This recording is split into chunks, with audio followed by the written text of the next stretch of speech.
Hey, everybody listening. This is Brian Moses from Comedy Central's Roast Battle. If you've seen that show, then you're going to love this podcast known as Verbal Violence. It's a show where we talk about the fight club known as Roast Battle.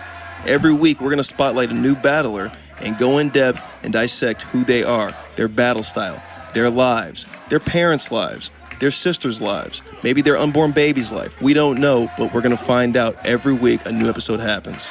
If you like Verbal Violence, then check us out wherever you can find podcasts, on iTunes, Stitcher, Google Play, your mama's pussy, whatever. Find us. Let's roast!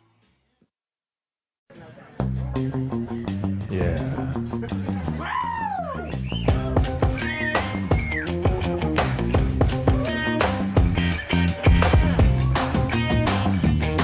Hello, Johnny D's in Sommerville, Massachusetts. Welcome.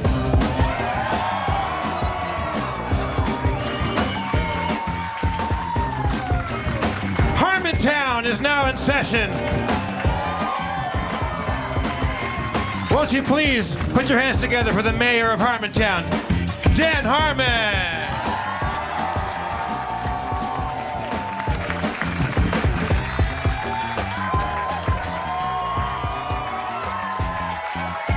Wow, thank you, Sommerville.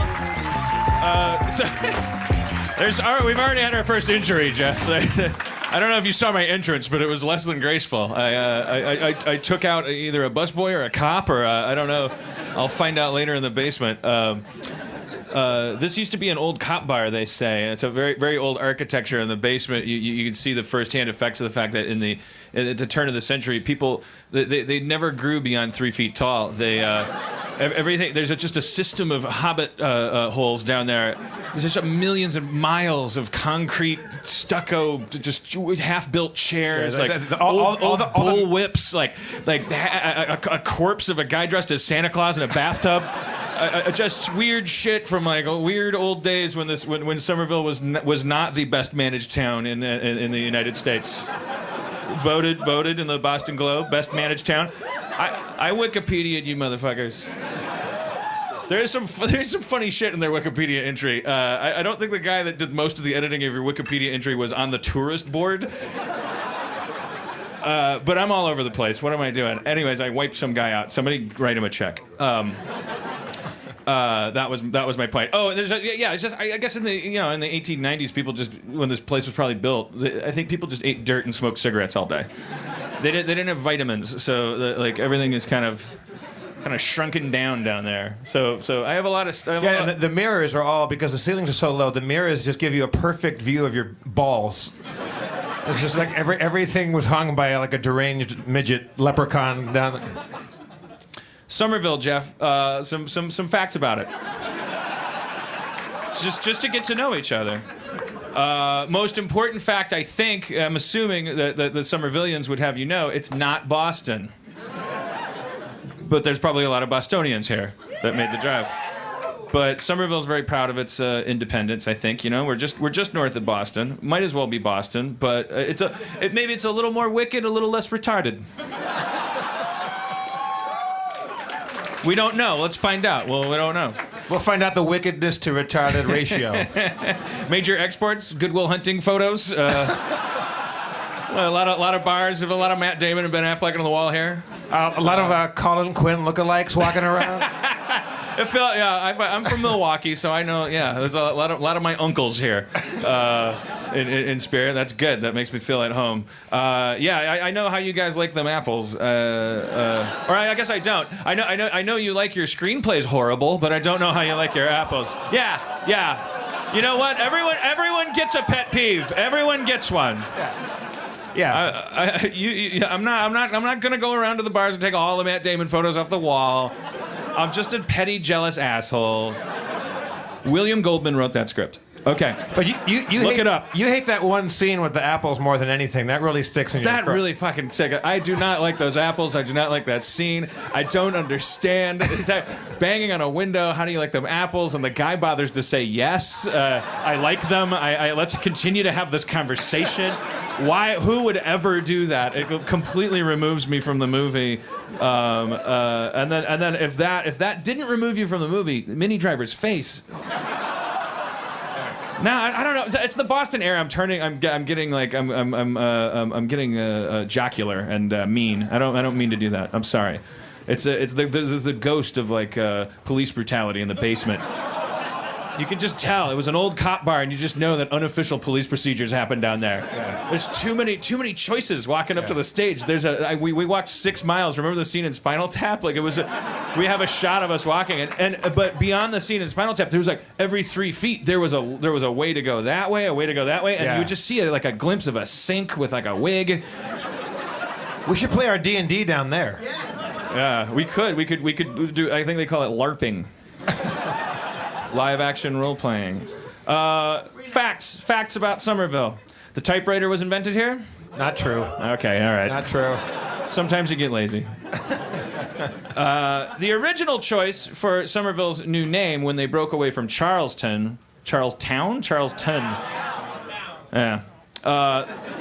They broke away from those assholes, and their original choice for a name was Walford after the first settler. But then they just changed it to Sommerville, which means this Walford guy, something turned up, right? There's no mention. No one knows why they changed it to Sommerville. That sounds like a hasty, decision after you, went to Walford's house to go, congratulations, here's your plaque. What is that in your living room? Come on. That's my daughter. And my mom. It's the old joke. You fuck one sheep. Something went down at the Walford estate, and they just picked the name Sommerville. And they even no one here knows why they picked the name Sommerville. They actually had a historical commission look into it, and they said it just seems like they said it was a purely fanciful name. It's adorable. It's better than Boston. Boston. Well, who picked that name? A lot of those, in California where we're from, there's places like Thousand Oaks, and there's no oaks. There's not 1,000 of them anyway. And there's those used to be really embarrassing names like Butt Crack Creek and stuff like that because they were old, it was the West, and so a lot of things were called the Big Titty Mountains. That's the Grand Teton. Yeah, we have history too, where we come from. Also, but listen to this bit of history, Jeff. In keeping with this is the first town that I want to read entire sections of the Wikipedia entry. I think this is just so interesting and uncomfortable. Just hold your applause until the end of this paragraph, or laughter, or cringing, or crying, or walking out. Whatever your reaction you have to this, hold it till the end. Paul Revere, in one account he wrote of his ride to warn the colonists, mentions a location in Sommerville, then part of Charleston. The location was the site where 20 years earlier a local slave known as Mark, owned by John Codman, was publicly gibbeted. Wait. We'll more on that later. The location is probably near the site of the present-day Holiday Inn on Washington Street. Not written by the Holiday Inn people, not written by Somerville's Tourism Bureau. Just pop by. You're going to have a continental breakfast on Sundays. Also, a black person got gibbeted. But Dan, that means he was treated to expert luxury and comfort. No, I looked it up. I wanted to know what gibbeted is. Gibbeted is at its most humane. It's basically just putting a dude in a cage and letting him die of thirst. It's they did it at crossroads and things to warn if you murdered or stole or whatever. God knows what this poor guy did. And so there was a public warning and probably counts as torture. I think. I don't know where we stand on that now. Wait, so they put you in a cage and you're left there. Yeah, and then you just die in a cage. So I have been gibbeted at Holiday Inn before. Nice. Oh, booyah! White people problems. I went to a Holiday Inn and somewhere it was called Indiana, Pennsylvania. It was the most complicated little turnpike town, and there was nothing to do. And we went to a Holiday Inn, and it was the only hotel I've ever been in. Not only was there no closet, there was no... the hairdryer and the TV didn't work at the same time. And I haven't seen that since the 70s, where the hairdryer affected the reception on the TV. But also, no windows. No windows in a hotel room. It was really, really creepy. It was really like being in a prison cell. I have some hotel complaints along the way. Yeah. I guess. And then the slogan downstairs is "Relax, it's Holiday Inn." But the line reading is "Relax, it's Holiday Inn." Yeah, This is America. You live in a honeycomb of cement and glass. You start your own hotel. Good luck. Yeah, we're part of the. Relax. It's a military-industrial complex. You're sleeping in a bed made by people who make missiles, probably. Everything's taken care of. Just dig your ditch and die. Holiday Inn, gibbeting since 1742. Who says gibbeting has to be uncomfortable? Slowly die of thirst. You know what's weird is at this Comfort Inn that we were at, like another ironically named. Yeah, now they're all going to come over. No, they're not. It's 48,000 miles. Everyone come over to the Comfort Inn on where the East 93 meets the fucking cave of where the Pirates of the Caribbean are. We are out of town. We are out of town. And there's no water in the hotel. That was a new thing. Yeah. There was a machine in the lobby that has a water button, and I pressed it and nothing came out. And we all know when you press a water button, you're thirsty. Like, you usually accidentally get the amount of water you kind of feel like getting. When you're thirsty enough to seek out a water button, you get bummed when water don't come out. Like that was some Wile E. Coyote shit that they pulled. And then I started pressing juice buttons, and like none of them worked. I think that's a continental breakfast machine that you get water and juice at, in the morning from 7 to 9:30 a.m. All right. Hey, Jeff. Yes, Dan? Fluff, the marshmallow cream, was invented here in Sommerville. There's a look of real pride in the crowd right now. Well, they're into it. You guys, don't people eat like marshmallow cream and like fluffernutters? That sounds good. I will take that. Do you do it with Nutella ever? All right, we're not so different. We can get along. Sommerville's the home of fluff. That's so cool. It was invented here. It doesn't say when, but I assume when. 1325. 1325. Yes. Blackbeard is here. Fluffbeard. It was a member of the Mohawk tribe. There's a druid in the audience that turned lead into fluffy marshmallow cream using the moon and a gibbeted woman. Okay, just a couple more things because I don't know. I'm fascinated, Jeff. I love history. I love Sommerville. The first residential phone line. This is interesting to me. The first residential phone line in the United States in 1877 was installed here. It went from Charles Williams Jr.'s house to Alexander Graham Bell's place in Boston, where he was working on telephonics. Wow. So there was some guy that lived here that was so rich and powerful that as soon as he heard there was a phone being invented, like equivalent of this, like I was an iPhone douche for a while. Like you go, like, when's it coming out? I want my assistant to stand in line for it. Like some guy was like, what's Alexander Graham Bell working on in Boston? It's some kind of thing you can talk to people without being there. It's like, I want it to come to my house. I want the first one. And they just like installed it in his place. He just called Alexander Graham Bell every day, yeah. What's going on? I'm working on the fucking thing that you're talking to me on. Can you hang up so I can test it some more? Just making sure it still works. I'm not going to pay my bill at the end of the month if it's not working right. I think that's about it for the history of Sommerville. Except most recently, Jeff. There's a big rebirth story here. What were you going to say? Did I cut you off? No, go on. Oh, no, baby, come on. I was going to open it to the floor and... Baby, let's not fight, baby. Don't do me that way. I was going to say if maybe someone out there has some historical tidbits and nuggets. Well, I bet they do. That segues into this one little chapter, because I read another thing in the Wikipedia page. Right before the 90s, like this place in the 90s, like it had this incredible like gentrification effort that happened. And before that, they had a nickname for this place, Slummerville. It was purportedly, it was the car theft capital of the United States. That's pretty amazing. Like, because why isn't that New York? Why isn't you gotta steal a lot of cars, like to not be like New York or L.A. and be the car theft capital? I don't know if it was per capita. Maybe that's what it was. Maybe people have 6 cars each here, and then. Say what? It was what do you mean? Like you were falsely branded? Wait. What did you say? My birth was financed that way. Your birth was financed that way? Wait, was it like a mob racket? Are you saying? Can you? Are you willing to come up here, or do you need to have a shadow across your face and like your voice change? Yeah. Are you in the relocation program? Because what it sounds like we're hearing is that it was maybe so. Get on up here. What's your name? Cara, everybody.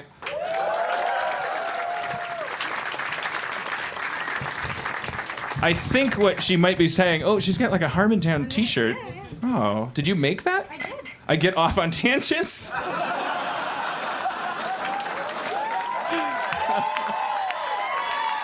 Very nice. All right, Sommerville. We may do some crowd surfing. Yeah, I don't know if you heard Brooklyn, but I indulged a 40th birthday fantasy and crowd surfed there. Here, I think I'll just end up with an ass full of hot wings. It's not your fault. It's the you have more comfortable seating than in Brooklyn. They were able to lift my fat ass to the back of the room. Anyways, Cara, I'm assuming what you're alluding to is like some kind of organized crime chapter of your history. Yeah. So people were so they were just cars were being stolen and restolen and. Exactly. Yeah. All right. So you would pretend your car got stolen as an insurance racket or what? Yeah. Basically, that was it. And I have to say, like, this story runs through my family. Obviously, I wasn't there. But the hospital bill needed to get paid. And so, yeah, there was an insurance policy on the car, and it just happened to get left with the doors open and the keys in it. What's that square that used to be, that was like the most notorious place for theft? What was it? Assembly Square? Assembly Square, yeah. So like you couldn't leave anything if it wasn't nailed down. And then in the 90s, like, well, how does that work? There were artists and The T station came in, Davis Square T station. That's how you did. The MBTA, the subway. Oh, okay. So the subway was built that allowed people to like kind of flood into Sommerville and turn it into what the Boston Globe called the best managed city in the United States. I assume that means the cleanest government and I don't know, like if I'm about to spit out my gum, like a robot comes by and grabs it, or I don't know what does best managed city mean, but it sounds good. So I mean, didn't the insurance companies here kind of like didn't they smell a rat, or was everybody profiting off of this? I mean, I hear it was a pretty good time for a pretty long time. You're getting nervous. Yeah. There's a red dot on your forehead.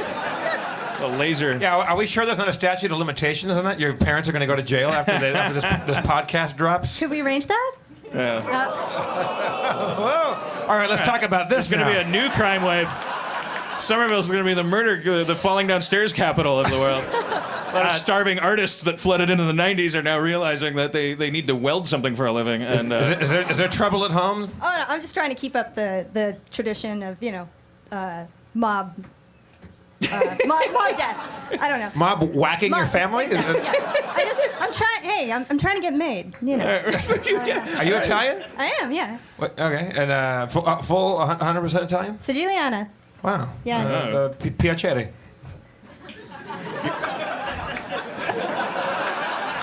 Yeah, I know. Is there anybody Polish here? I don't know. Wash your dupa. Wash your dupa? Yeah, dupa means butt. My busha, my grandma, used to tell me to wash my dupa.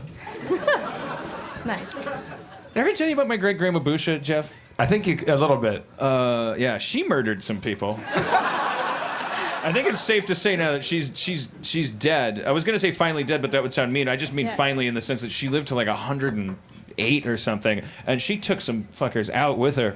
Like she was drink their blood or something. Or? She was just hard. She was a hard drinker. She was a vaudevillian. She was. Sound familiar? There were.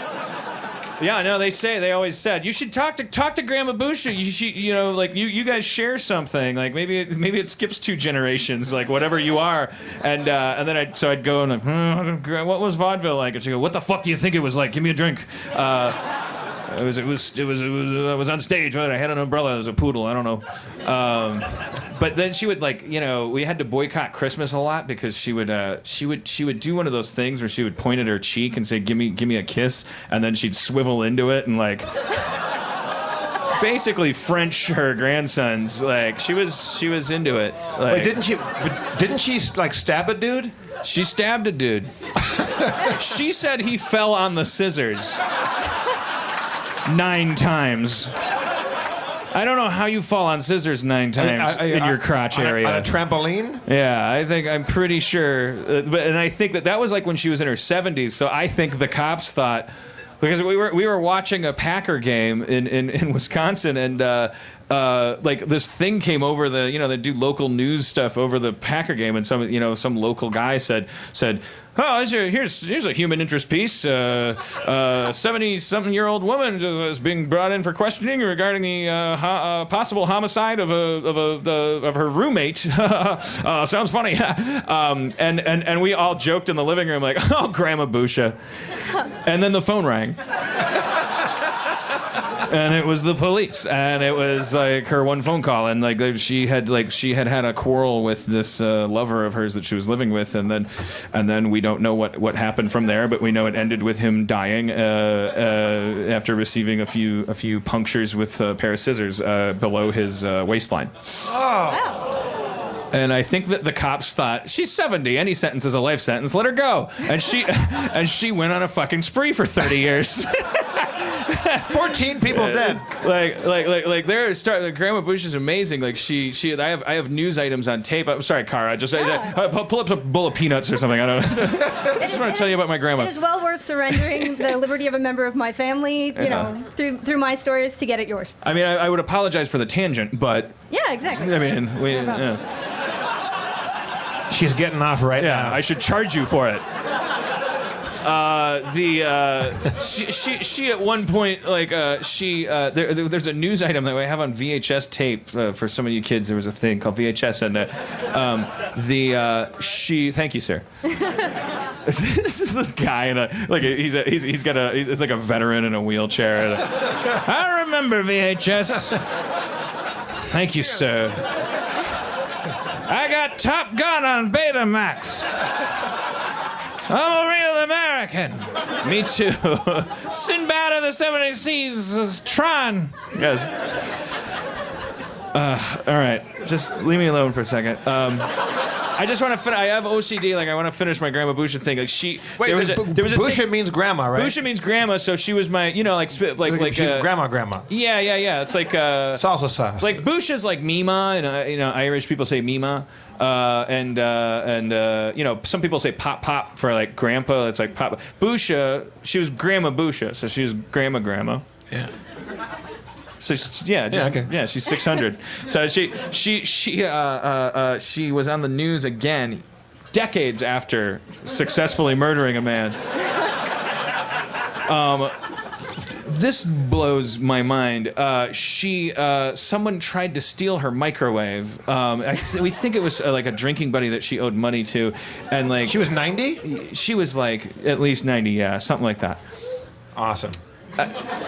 And she had a scuffle with this person that tried to steal her microwave, and the person took a butcher knife and slashed her in the throat.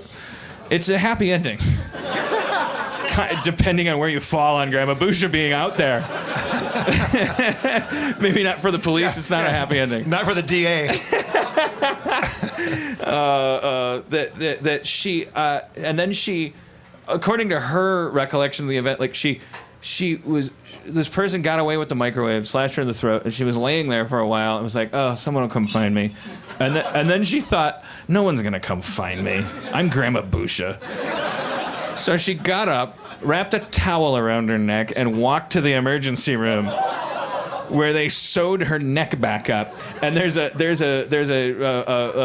tape that circulates among my family of the local news report that's like, oh, they didn't know, like they should have done their research and made this into more of a character, but this is a whole new generation of news reporters just going, hey, here's a funny thing. This really old lady got slashed in the throat and she lived and she wrapped a towel, and then they show this doctor, like they get the statement from him, and you can see the emergency room behind him, and he's just giving a statement, and he just has this look on his face like he just watched an episode of The Munsters or something. Like he doesn't know what he's going. A woman came in, and about 90 years old, and she had her neck slashed like all the way across, and I put some stitches in it, and she left. And he's so confused because everything he's learned about medicine has gone out the window. But the weird thing was she left through the air conditioning duct in the ceiling. I think I patched a golem? I don't know what I did. Was it masonry that I did? All right, anyways, back to you, Cara. Did you get off on that tangent? We're in polite company, I should say. Sorry. All right, Cara, what can we do for you before you leave us? Let's reward you for coming up here and possibly incriminating yourself and your family. This is some Harmontown wish fulfillment up here. Yeah. Like, what? I don't know. I could go. Like, what's your big ambition in life? Like, what's your unfulfilled? Unfulfilled ambition. I'm a costume designer. Right. And so, do you want to be a big-time costume designer? Yeah, that'd be great. What does that entail? Like, wait, how? Being just about as poor as I am now, but probably in New York. Right. Okay. Do you want to do it for film or for print or fashion or theater? Theater. Yeah. Great. All right. So, and currently you do it like here locally? Yeah. Oh, okay. And do you pay your rent doing it, or? Yeah, just about. I have a day job at a self-defense nonprofit. A self-defense nonprofit. Yes. But that's not a very good day job. It's a nonprofit. It's true. You keep looking at your time card and going, God, am I doing this wrong? I keep sliding in the machine. Yeah. It's a nonprofit, Cara. Okay, so, all right, I think let's thank Cara for coming up, and let's reward her. Thank you, Cara. Thank you for making that T-shirt. That you can. That means, sit down, Cara. Yeah, okay, bye. I didn't know. We're from Los Angeles. We have like showbiz shorthand. When you thank someone, it means fuck off. When you say I love it, it means I don't. I'm not. I didn't see it. Yeah. I'm not going to say anything about it until someone else says something about it, and then I can see whether I can make money off of it. But no, we would never say fuck off to Cara. Thank you, Cara. So let's do her big movie. Let's do her biopic. Is it Cara or Cara? Cara. The story of Cara going from being a down and out Sommerville costume designer, working at a nonprofit for a self-defense organization, and making it big. Here it is. It's going to be 4 minutes long. You're going to love it.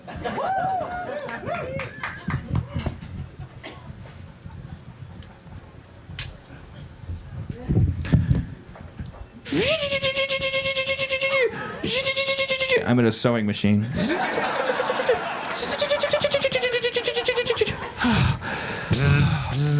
Oh, God. Cara? Yes, Mr. Haberstrom. I have some bad news for you. Your parents, that are both in jail for fraud, they were murdered by Grandma Busha. Finally. Wait, whoa. Was there any payout? No. Oh, damn my Italian blood. Get back to work and sew those socks. I should have stole my own cars like Dad. What chance does an honest girl like me have in this racket? Harmontown tickets! Get your Harmontown tickets! Big famous screenwriter from Hollywood, California, coming out to Sommerville, Massachusetts, making dreams come true! Harmontown? That's the podcast I get off to. Sir, I'm just a poor costume designer. I only work in Somerville. Everyone basically wears whatever they want here. You should come on down to Harmontown. I gotta warn you, the tickets are pretty overpriced for the content value. Seems to me just two jackasses grab-assing for an hour and a half. Guy rapping about fucking everybody's mama? That's not show business. Get a real job. Don't follow your dreams. I'm a threshold guardian. Fuck you, stranger. You're wrong, mister. I leave, but I accidentally drop a Harmontown ticket on one stupid-ass Italian piece of shit. Fuck her. I got shit to do. I got a worthless ticket to a relatively worthless show. I'm gonna go to Johnny D's where everyone else wants to go. Everybody put your hands together for Dan Harmon! Hey, Sommerville! Waka, waka, waka! Wah, wah, wah! Wah, wah, wah! I farted the other day. It was so interesting. Wah, wah. I got fired from Community. Booty doody booty doo. Oh my God! It's 2 years later. I'm Cara, but now I'm taller and better looking. This guy, I just had 4 orgasms on that tangent he went off on. Chevy Chase. Can I come up on stage? And then I saw her. That's when I saw her. Oh my God. Sorry, I just came again. What's your name, ma'am? Cara. Grubetzilioni. 10 minutes later, at the end of the show.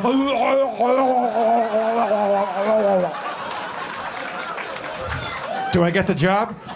Yes. All right.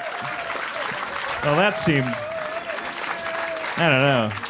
That felt raucous. That felt inappropriate. It felt. It was a happy ending. Yeah, it was a happy ending. It was a happy ending. Get it? Oh. They've been growing. Like, what? Wait. So there's a fine line you're treading here. Wait. You were about to go to another beat. Where were you going to take it before I did a cheap shot? Nah, if I had done it, it would have been... Because I was thinking we were crossing the threshold of a love story, and then we would have gotten an apartment together. I would have probably thrown an ashtray at her and accidentally killed her. I don't know. I don't know. I was thinking to myself as like Richard Gere in a thriller. Your choice was better. It was better. It was way better. I said 4 minutes. You delivered. Jeff, don't go to me for the professional entertainment. I'm just saying, Cara, your path is clear tonight. That's not. Or any man or woman here looking for a job in Hollywood. I have a perfect girlfriend, and we'll check in with her later about how her relationship is holding up to this tour. I wanted to talk to you, Jeff, about okay, all right. We have. I don't know if we roll into this now because we just had a guest up here, but like, how you guys listen to the podcast and. So there's this guy Adam Goldberg who's in the show like kind of by sheer force of will he's in the show he's not describe his origin story for the people that don't know him from the podcast. He's this kid who I guess he was like an extra on Community. That's what he said. His origins are I pulled him out of the audience to read some of my brother's emails, and I went to go get another drink, and then like he speaking of which. The law says we're not allowed to have our bottle of Kettle Up here. I don't know who our dedicated server is. Is it the guy I wiped out with the door? With ice? Two? Just the swish of that John Ritter door. That's our only answer. I mean, we can have a bucket of... It's so weird, the laws. It's different everywhere. Every city has fucked up laws about liquor. We were in... Was it Atlanta, where they had just recently overcome the idea that you couldn't buy liquor on Sunday, period? I forget. It was some city. Like, they were, believe me, like, it's like these... Yeah, it's like, what how does it... Like, what is some... I don't even know what to say about it. It's insane. People gotta stop making laws, man. We gotta start. They gotta have a. They have that program where we're turning Russian nukes into nuclear reactors for America. It's called something like megatons to megawatts or something like that. It's like a program which is really just like in your fucking face. We won the Cold War. Give us all your dicks and we're gonna turn them into toothbrush runners. We're just gonna use your old world penises to now just make our Sealy Posturepedic beds work. It's pretty brutal end to the Cold War. But that's an example. Like disarmament. Like sometimes we realize that we've stockpiled too much shit. We need to start reducing it a little bit. So Adam Goldberg. What about? I'm just trying to get Car off. What about laws? Why can't we, Jeff? Why can't we dig into our vast surplus of ridiculous laws and boil them down into like a couple of simple rules, like don't be a dick and stuff, like so that. Yeah, well, one guy tried it and they put him on a cross. Ooh. Is there? Oh, thank you. Perfect. Too soon. Much too late. But it was too late like the next day. Yeah. Well, you know what? Hey, maybe it's time for a lazy Jesus that doesn't get crucified to come through, and instead of getting killed, maybe I could just live to 80 and tell people what to do. I'll volunteer. That's a form of crucifixion, like playing video games and masturbating? Right? You do actually have kind of a Christ complex, though, don't you? Yeah. I feel burdened by these people's needs. Holy shit, we got like... All right. Hey guys, it's Spencer. I'm here to issue a formal apology and talk to you about MeUndies. You see, recently we were in Oklahoma for a show, and at the end of the show, Dan took all his clothes off, ran around like a fool trying to get attention. It was a lot of fun. Everyone loved it. They loved it so much, I was jealous. I wanted to get some attention for myself. I took off all my clothes, ran around too, but I crashed into a table, spilled McDrinks all over myself. And I just want to tell you that you don't have to have all your underwear disintegrate off of you like I did. You can use MeUndies and elevate your underwear game to the next level. What is MeUndies? Oh, just some seriously soft, feel-good undies delivered right to your door that won't disintegrate when you crash into a table of drinks. MeUndies are designed in LA and made from sustainably sourced micromodal, a fabric 3 times softer than cotton and 3 times less disintegratable. MeUndies softer than soft luxe undies come in an ever-changing selection of classic colors, bold shades, and adventurous patterns, so you can tailor your undies to your own personal style, even if your style is crashing into beverages or just swimming in your own pants.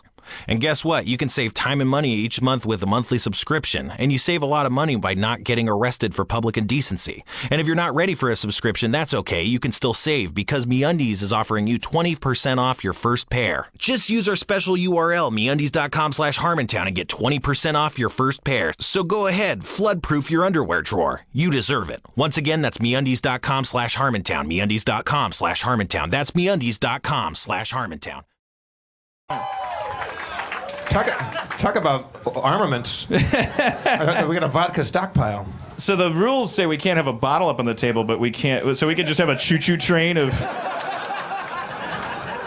So whatever that law was protecting, whatever good it was doing, like how is that? You know, like ostensibly, like there's a 19-year-old girl in the audience, and like deciding whether or not drinking is cool, and like the God forbid she see that bottle, but this is going to make it so much harder for her to go down my path.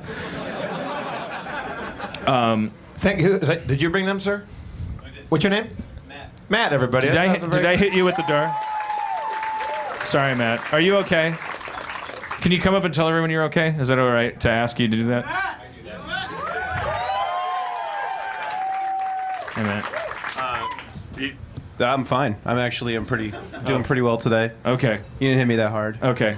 Were you standing in front of the door because you were going to open it for me? I was about to serve one of my tables. That would have been the first like cool like no one ever opened a door for me, like and I just banged into him.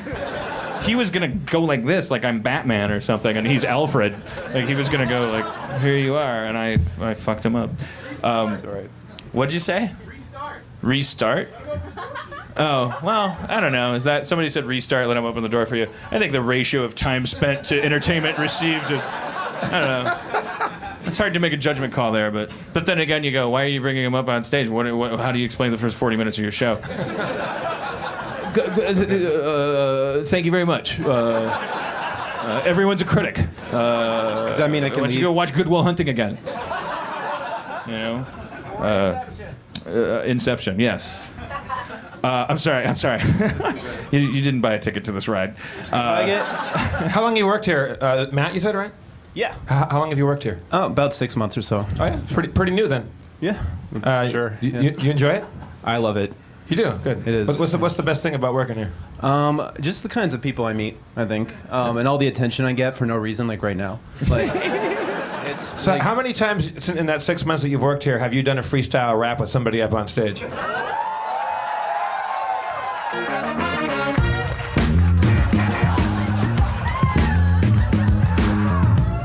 Yo, yo, yo, yo. Is it Matt?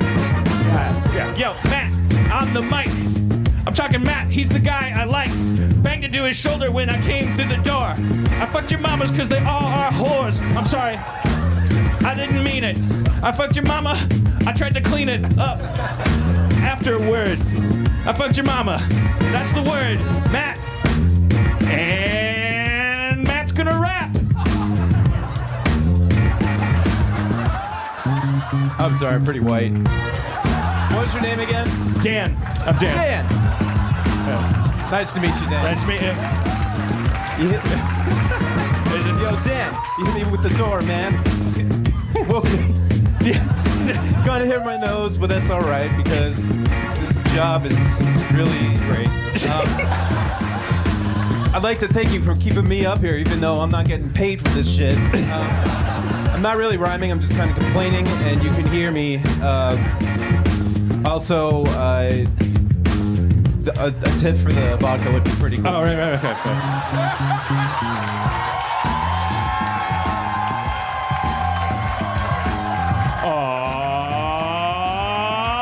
MC Matt! Thank you, sir.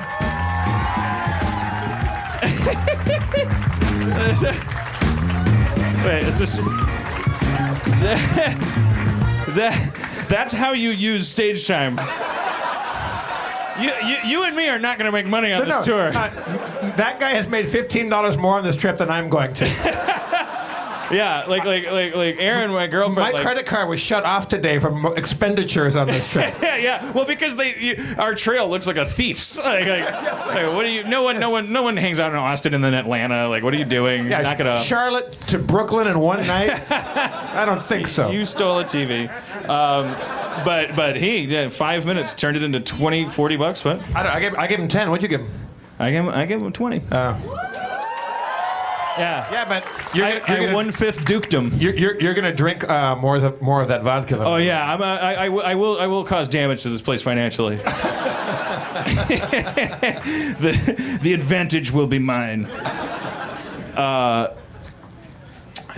No, that's not true. I'm gonna keep it straight and narrow tonight. Now I want to say something. There's a girl that came to the show tonight. She gave me a gift before the show. I wear tie clips a lot, and I lost a tie clip once that I had engraved that said Federal Bikini Inspector on it, and then I lost it. And I hope whoever has it enjoys that Federal Bikini Inspector tie clip. But this girl Samantha made me this one, and it occurred to us. Thank you, Samantha. And it occurs to us. There's been times when we've been on the road and like somebody will bring us like a bottle of Kettle One backstage, but like I've been looking around town. The front of my shoe is kind of the leather's kind of coming off, and I'm trying to find some shoe goo, but you can't find it anywhere. So where are we going? Providence, Rhode Island? This is the segment of the show where we ask for shit. Yeah, we'll be in Rhode Island. I'll tomorrow. pay for it, but we just don't have time to stop and do anything. So I'm saying Providence, little tube of shoe goo. I could use some Prilosec. I'm 40 years old. What is that? I forgot to leave town with it. It's heartburn medication. Again, we will pay you for it. Aaron wrote down Sharpie pens, 2 toothbrushes, and safety pins. Okay, all right. So if you're coming to Rhode Island, are you listening? Come with a basket. This is how like Egypt like mythology started. Like people are just like, hey, I could use a tangerine. I'll make it rain on Wednesday. People are just coming and like, yeah. Well, that's not charismatic of us to ask for shit. I'm not. I will pay for the shoe goo. You have toothbrushes? Are they used or? Well, bring it up. This is a weird table full of gypsies that brought toothbrushes. That's really rude. Gypsies is an offensive phrase now. It's like the end of Let's Make a Deal. I didn't mean gypsies as an ethnic phrase. I think that's become an offensive ethnic term. I just meant traveling vendors of fortune telling and here's an werewolf curses. This show brought to you by the all-new Oral-B Advantage. Holy shit! All right, well let's see. Things are already working great. It's like Providence. We just need one toothbrush now. I would like to raise a barn in back if maybe I'll just live here. We'll just build me a house. You have a toothbrush in Brighton? Yeah. Is that nearby? Yeah. Go get it. A lady just called out. I have a toothbrush in Brighton. Well, hopefully you all have toothbrushes at your homes. Yeah. It's not a competition, ma'am. You really work for a toothbrush company? Oh. Huh? So you have a factory of toothbrushes in Brighton. Were they being cutesy by putting it in Brighton? My question were they being cutesy? I wasn't being cutesy. You can't groan me. This woman right here works in a dental office. Let's get them up and have them fight. We didn't know until now. We didn't know that we could put you motherfuckers to work like this. I'm sorry. Well, we are humble people. We live in a world where busboys shake us down for $50. Well, that's the treatment we're used to. We don't this much love. We're not used to. Oh no! I didn't mean Boston. Oh, nobody's ripping on Boston. Boston's ripping on everybody. Oh, that's an example of ripping on.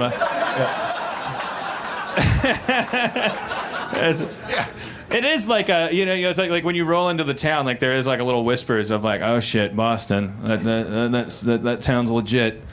They're I don't know. They're working class. They don't pronounce their R's. They're gonna heckle you. Yeah.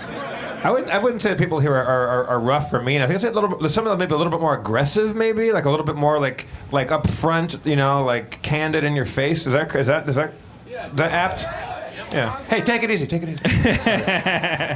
I think that's it. Yeah, that's because we have friends from Boston in LA. Like they have a certain swagger that reminds us of shitty Matt Damon movies.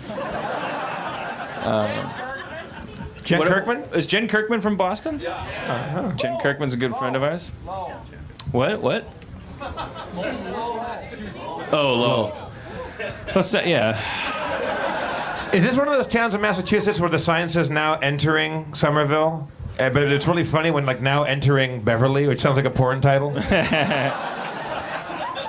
Jessica, Massachusetts. All right, so I got off on a lot of tangents there because we were about to. Look, here's the thing: we got this guy Adam Goldberg. Wow, that was. Remember? The greatest adventure is what lies ahead. Remember at 8:15 when I mentioned Adam Goldberg? He's like a regular in the LA shows. He's like this. It's like you know how Indiana Jones had Belloc. Like every hero has a shadow he casts. And you don't know whether to like him or he's like a brother demon. Like a lot of my fans are self-styled Dan Harmons. Like talented writers who can't make eye contact and like a lot of my conversations with my fans look like two guys staring at the floor and accidentally insulting each other back and forth. Like guys, there's a lot of no, it's not just you, but I was thinking about you. But no, it's like it's me. I'm an awkward person, and I have an awkward flock. So Adam is this little guy, and he comes up on stage, and in Harmontown, clearly we've proven that people, a lot of it is people coming up and us getting to know who's out there and stuff. And now, Adam has got this sort of swagger now that he just kind of storms the stage like a bull. He's become our Hamburglar. Yeah. Like in the mythology, he's like a guy people in the live LA audiences don't like him as much as the podcast listeners because people in the live LA audiences are sitting next to the stage and they're going, I could get up there too, but I don't. You're a dick. But people listening are going, I can't ever get up there, so he's my hero. He's like one of those bomb-diffusing robots, just putting himself into the Hurt Locker every time. And then we're mean to him, and then he comes back for more, and we like him, and it's like, are we being Howard Stern, or is that good or bad? Is this guy a genius or an idiot? Is he a hero or a villain? It seems to be kind of a weird, it's really a toss-up among our audience. And some people really like support and love him. Some people don't know. Some people wish he wouldn't do that so much. So we don't really know where it stands. And we're fascinated with him, and that's the important thing. But more here's important the than thing. that, yeah. Tonight, here in Sommerville, it turns out no, Adam's not with us for the simple reason that we have a special unit of the police check the bottom of the bus every night with what I call Cape Fear mirrors. Adam is not here, but Adam Goldberg's two brothers are here. Noah and And Harry? Are you guys willing to come up? Noah and Harry? Are you here? Here they go. All right. So now we're going to get to the bottom of some shit, I think. Hello. Holy crap. Wait.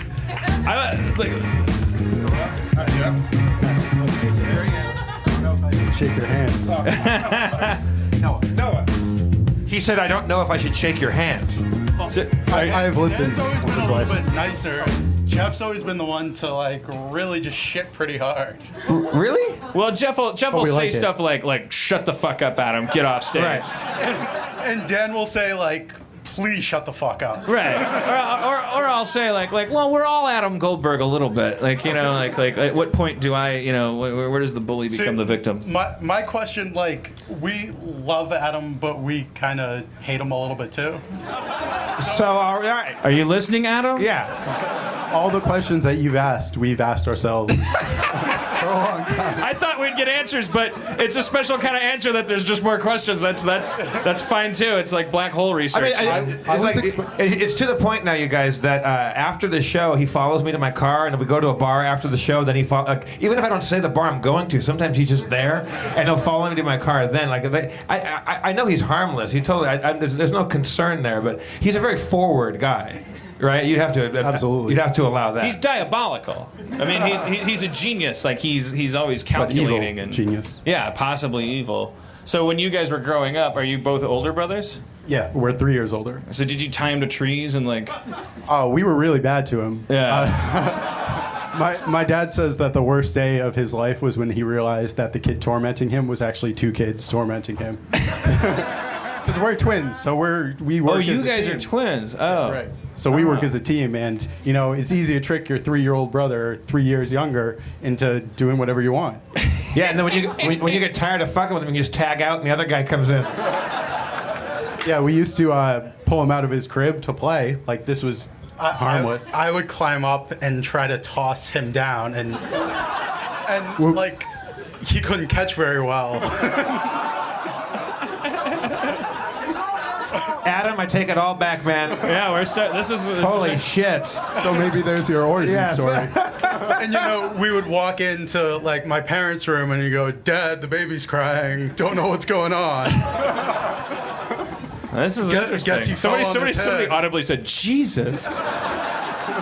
That's good. This is human stuff. We did it out of love, but like So yeah, sounds loving. 4-year-olds can't catch. Like It's interesting when you remove the glasses from Adam Goldberg, age him up a little, and move him to Boston. There's a Jimmy Kimmel thing that starts to happen. You guys look like I've got Jimmy Kimmel. Yeah. But you're twins, and you don't. Are you identical? Are you genetically identical? Yeah. Oh, okay. All right. So I guess I guess when you go home tonight, you can go, Dan Harmon called me fat, I guess. And used DNA to prove it. But I didn't mean it to happen that way. And I'm not. I'm fatter than you. I didn't mean it. I wasn't. I mean, I stumbled into it. how many pictures on Google Images come up of you, man? Oh man, Like, dude. Yeah. No, believe me. Like before you leak any celebrities' voicemails, make sure you've taken a lot of thin pictures. Like don't.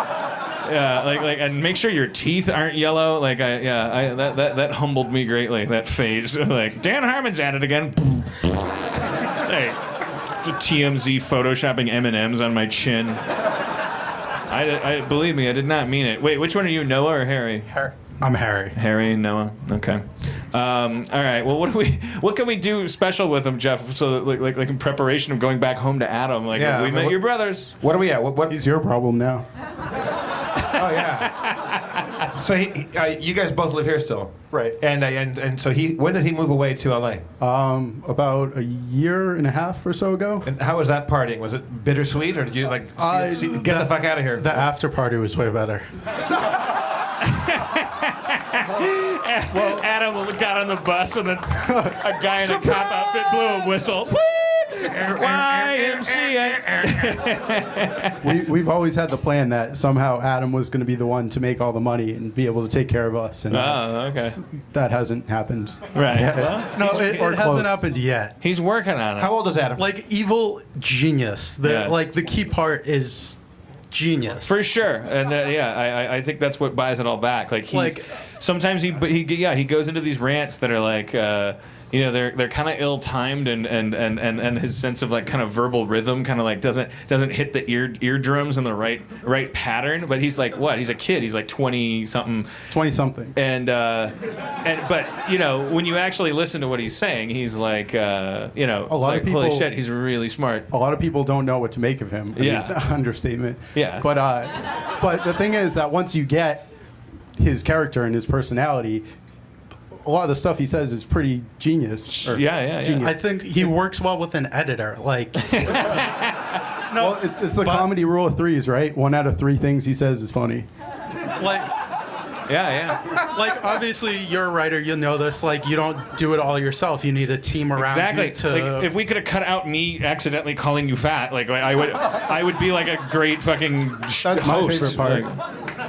I can go. I will go back and edit that out of the podcast, and then I'll seem like a very charming guy. Do you guys want to? Maybe do you guys want to take this opportunity? Because I presume that Adam will be listening to these podcasts as they're coming out. Anybody would, because it's certainly like even just out of simple humor. Oh, he doesn't have my phone number. It's cool. He doesn't have your phone number. No, I'm kidding. Okay. I say maybe like you guys could send a little little video. An audio letter to him. Like a little wistful, brotherly contact. Over our thing. Give him a little soundtrack. That's all you know. This is your letter, your open letter to Adam. Whatever you want to say to him. Adam, Mom and Dad just really want you to get a job. We know you're trying. We know you're trying, but try harder. Times are tough for everyone. When they saw you in the backgrounds of Community and you looked within 20 years at Chevy Chase, that is not a good look. So keep going. We love you. We support you. But keep Did the going. Friars Club sponsor this letter?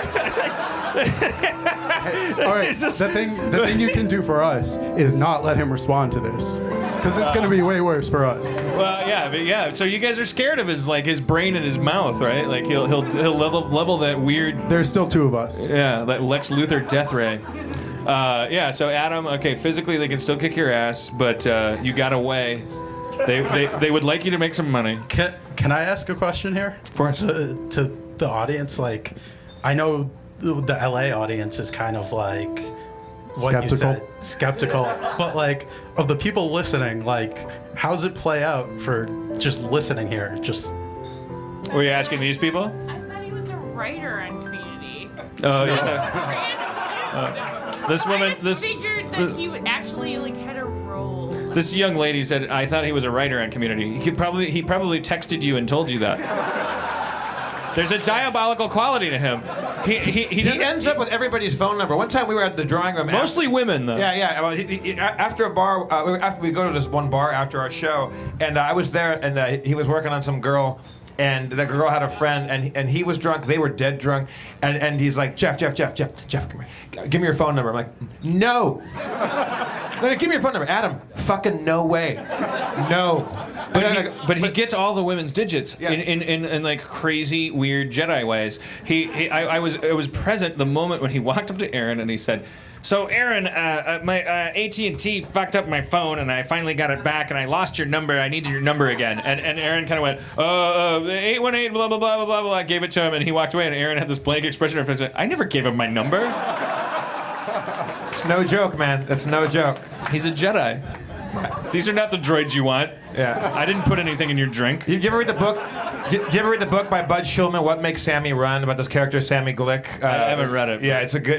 Read that book. It's about a guy that he's just this little like guy, the newspaper man, the guy that runs the papers and stuff like that, and he ends up running a studio in Hollywood simply out of will, and just like the idea that there is no such thing as a human obstacle. Like people are things you can just move around like chess pieces, and it's not willfully mean. It's just the idea that the goal is something that's more important than the steps along the way. And is it genetics that makes your brain like that, or is it your older brothers playing catch the baby out of the cradle?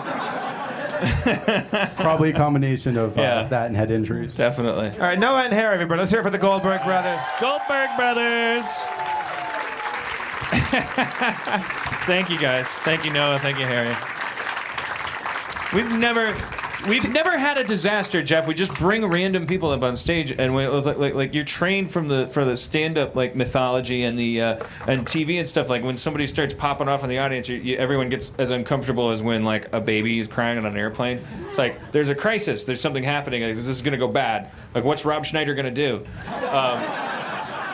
But at our show, I know we're spoiled because all these audiences are people who, they listen to the podcast, they come out, they drive a long way, they pay money, and they're ready to have a good time. But like, I just love the human experiment. You can just drag people up, and they're like, I don't know, and then they start rapping and they fucking bury the show. Like, but when Noah came up, he gave me a pretty stern look, and he goes, I don't even know if I should shake your hand.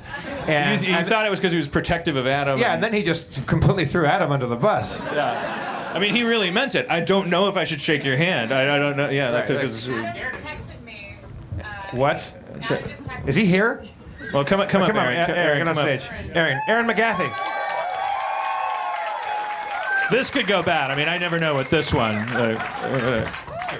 Oh, well, all I was going to say is that Adam just texted me, we're my brother's drips. Wow. Yeah. See you guys. Aaron McGathy, everybody.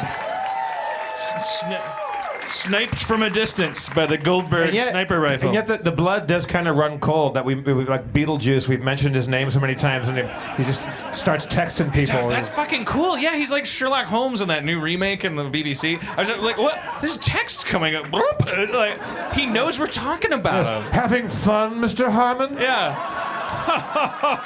You amuse me so.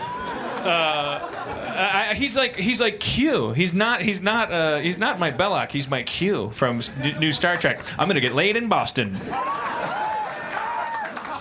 Star Trek Next Generation reference. All right, Jeff. Just running through a couple more things. We're gonna be in Rhode Island tomorrow night, and we really encourage. Is there any incentive we can give people because it's not that long a drive, and apparently we're undersold there. We're sold out here. We've been drugs.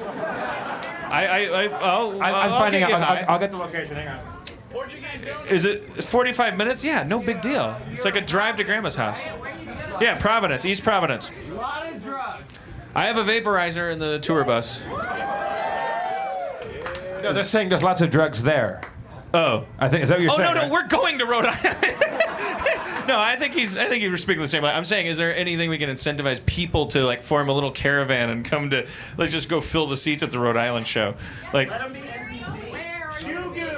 Shugu. Well, that's all incentive for us. We're gonna be at the Comedy Connection in on Warren Ave in East Providence, Rhode Island tomorrow night. Right. All right. Yeah. Well, Aaron says you'll get a special button if you use the passphrase. I came here from Johnny D's. Also, Spencer will give the first 40 people in the door a 20-minute deep tissue massage. Speaking of, let's bring Spencer up on stage. Spencer, get up here.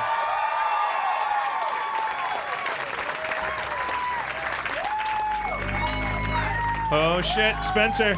Yep. He's wearing his Apple Store sweatshirt.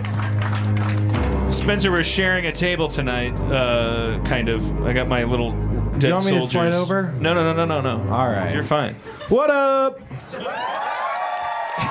Again, for those of you who already know Spencer, he's our dungeon master. For those of you who don't, he is going to master a dungeon later on. And God bless him, but we didn't know this guy really from Adam, and not Adam Goldberg, but from the old Adam.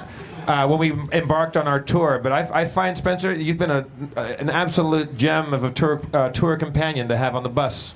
Jeff, really quick, I want to roll out the chicken noodle. Oh yeah, Spencer, did you help write the chicken noodle song? Were you there? No, for that? I came in during the end. I might be able to help you guys out though. Okay. So Dan, I have some stupid tour bus songs about like I hold like things up to my dick and like there's Pringles dick and there was take a sip of my dick. And, some people call me Pringles dick, but I never really found out why. And you're holding the Pringles thing. I don't really have a Pringles dick. I just keep my dick inside. I keep my dick inside a Pringles can because it keeps my penis safe and dry. Some people call me Pringles dick, but I never really found out. No, I never found out. Never really found out why. That's a song you can sing while you hold a Pringles can on your dick. All right, Sommerville? So Dan Harmon was laying supine on the the forecastle of the tour bus. I don't know the four-room and the thing, and there's a big couch, and he's reclined back there, and we're all we were leaving Brooklyn last night on a big high from the Brooklyn show, which was immensely good last night. And we're driving back. Not as good as this. No. This is way better. Stage dive. Stage dive. Later, in a couple minutes. Yeah. Can we get the biggest guys up front? So Dan was laying there, and I started handing Dan various objects because Dan expressed a desire to sing, try his own hand at these improvised. My dick is shaped like something I want to else. have fun with the dick songs. So we tried. We tried the little honey bear thing. We tried a honey bear dick, and that didn't go so well. Honey bear dick. I got a fuck it. And then aspirin dick was no good. There was. Aspirin dick. I can't do it. And he was kept failing. So we found a can of Progresso chicken noodle soup, and he just kept swapping objects under my dick and making me get out of my headspace. And you were like a great Iron Eagles Lou Gossett Jr. mentor. just stop thinking about it. Stop thinking about it. And then finally the last object was a can of chicken noodle soup, a big fat Progresso can of chicken noodle soup. And I went, here I am. And then we wrote the song from there. And then it floundered. We're like, no, I don't. But we could tell, like Tin Pan Alley songwriters that we do. There's a gem there. There's a kernel. Here I am. I ain't got a dick. I got a chicken noodle can. All my life I've been putting my hands on my chicken noodle wife. Chicken noodle God come down from the mountain. Chicken noodle man, you gotta work all day. Chicken noodle man, you gotta cross the River Jordan. Feed the devil soup until your troubles go away. It's a spiritual. It is. I mean, for the lack of a better word, it's a Negro spiritual about God cursing you with a strange dick and forcing you to work your whole life and struggle. But it's about being gibbeted by God. Yes. But the payoff is the curse of this chicken noodle can. You can feed the devil soup and make your troubles go away. Yeah. It's like a hard-working fucking. It's ridiculous. We should. If anyone not listening wants to remix that, put some acts like some picks on the. Let's just give it one clean audio track. Let's do it one more time. Here I am. I ain't got a dick. I got a chicken noodle can. Try something now. Don't start clapping until chicken noodle God can. I'll give you the cue for the clapping. So it's going to start out without the clapping. I think it works better. And then you, sir, wear a diaper and fly across with a banner. No. Let's not get too. 76 trombones. All right. We need Kara on costume design. Okay. Oh Jesus, I'm falling everywhere. All right. Okay, here we go. 1, 2, 1, 2, 3. Here I am. Oh Jesus. Oh. All right. Fuck. Here I am. Start over. That was terrible. Sorry. It's on the end up. Here I am. Stop it. Can we... 1, 2, 1, 2, 3, 4. Here I am. I ain't got a dick. I got a chicken noodle can. All my life I've been putting my hands on my chicken noodle wife. Chicken noodle God come down from the mountains. Hey, chicken noodle man, you gotta work all day. Chicken noodle man, you gotta cross the River Jordan. Feed the devil soup until your troubles go away. Feed the devil soup until your troubles go away. Yeah. We can make some more verses to that too. I think as we go. Yeah, I think the next verse has to be about the chicken noodle wife. I'm concerned about her. Yeah, she's at home like. Yeah, it's like keep getting fucked by a chicken noodle can. That doesn't make me a chicken noodle wife. I'm a person. Yeah, he kind of acts like she's a big job for him. Yeah. Putting this can inside my chicken noodle wife, poor baby. Yeah. It's a very sexist song. And also, all my life, you're like, oh, really? We met when you were 20. It's Yeah. like, but sorry, in his defense, he's probably like building a lot of railroad and not for a lot of pay.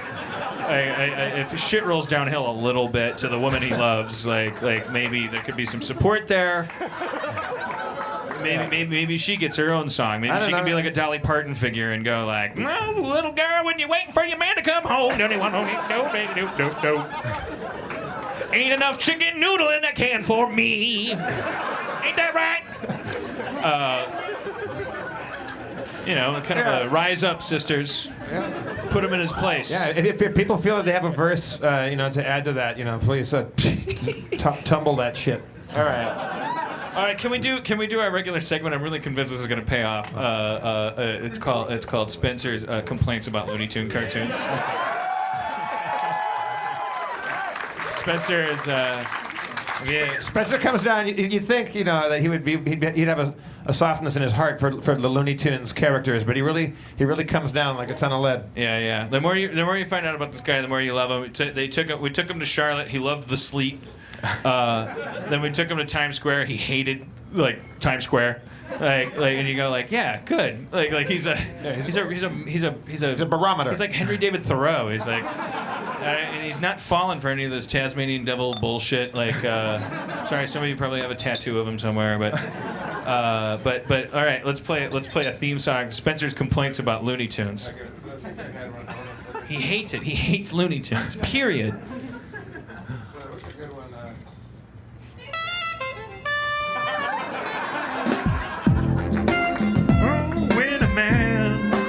You always You're gotta subjected dance. to cartoons. Oh, sorry. Yeah. No, dancing. I was just commenting on your dancing. All right. So do you want to team up with a question, Dan? No. Okay. Wile E. Coyote and the Roadrunner. Well, I like that. That's like the one Looney Tunes I enjoy. Well, then don't talk about that. Oh. No, wait. Do you guys like or I don't get it? Honestly confused, not joking.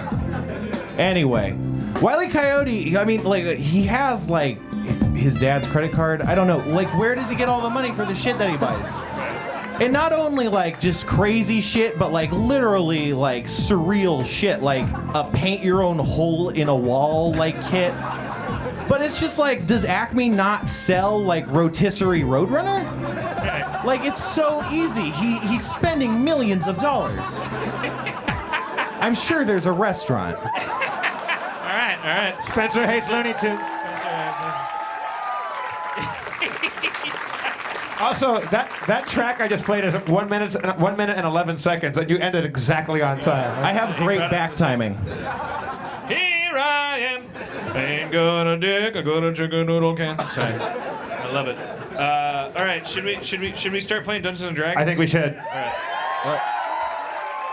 Let's That's the first time that's been applauded anywhere near Boston. We were in Brooklyn as a sold-out crowd. It's people are cheering for Ray of Frost spells. All right, so what have we wrought? We have to welcome Mulray and Sedona, Aaron McGathy to the stage.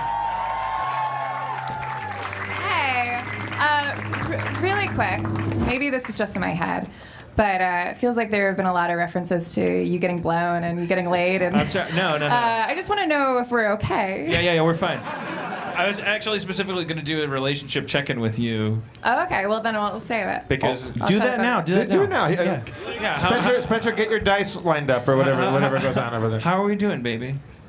I think we're doing good. Yeah, no, the jokes about that.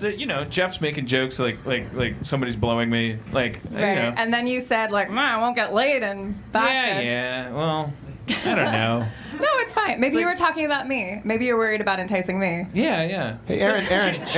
Cheap laughs. Aaron, it gets lonely for a guy on the road. But he brought his girlfriend. He brought his portable hole. His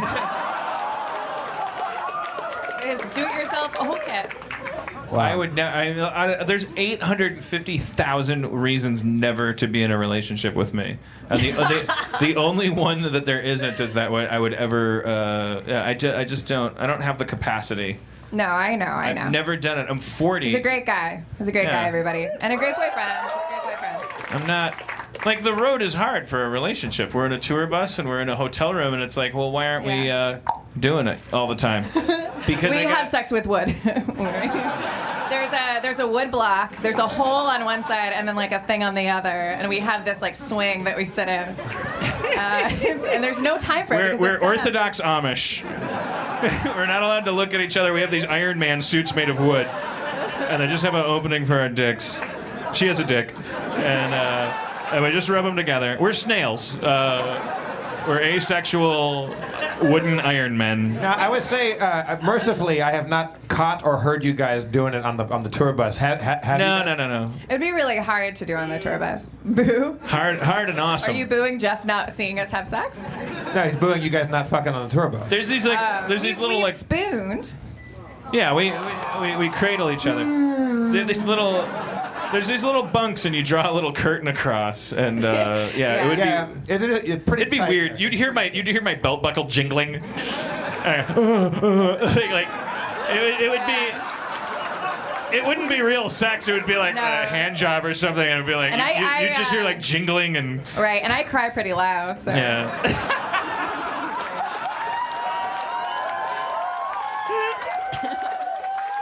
Chicken noodle man. No, what I made already. I'm working on it. I'm gonna write that female part, and I'm going to create a fake Twitter account, and I'll tweet it to you, and I'll be like, Hazmat 45. I don't know why that's my. Hazmat 45. So somebody's got some subconscious herpes denial. Now any random jingling in that bus is going to give me nightmares. That's why I take off my belt in that bunk, because I don't want anyone to think I'm jerking off. And it sounds like I'm jerking. I go, every time I roll over, it sounds like I'm jerking off. Oh man! Have you jerked off on the bus? Not on the bus. What have you jerked off on? I did in the hotel room. Well, wish I was around for that. Well, you weren't. You were getting me food.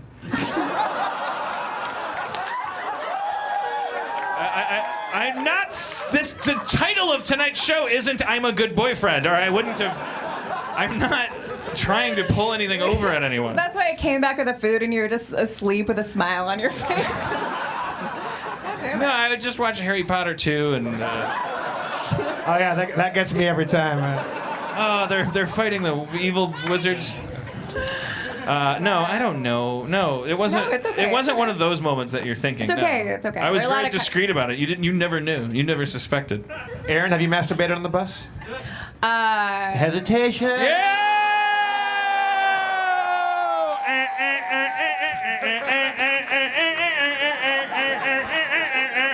They're just like us. They're like us. Oh, God, I'm trying to get a rap. They're just like Yeah, you did it, didn't you? Well, God, this is such a big room. Yes, clearly I did it. See, women get applause for that. And this is how I did it. Dan, should I do it? Sure. Oh, no, you're supposed to say it. Dateline, tour bus. My girlfriend masturbated in a bunk. She's a woman of the people, having fun on the road, getting it all out there. I just did it to fall asleep a couple of times. Yeah, that's why I always do it. Yeah, well, whatever. It's fine. This is a great time for me to point out that I was a camp counselor for several years, and one of my campers is here tonight. Let's get her up here. Emma, come on up. Are you cool? I forgot about that. Specific talk about bunk masturbation. Yeah, your camp counselor was masturbating on the bus today. Emma Brooke, everybody. Hi. Shake your head. Hello. is Emma. Hey. I can trump that. The 19-year-old webmaster of my Tumblr blog is here. Marissa, get up here.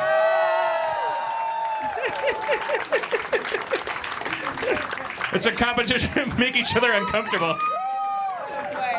I just want to let's get it all out. Like, it's weird going on tour. Look at Marissa runs the Having Changed Tumblr blog.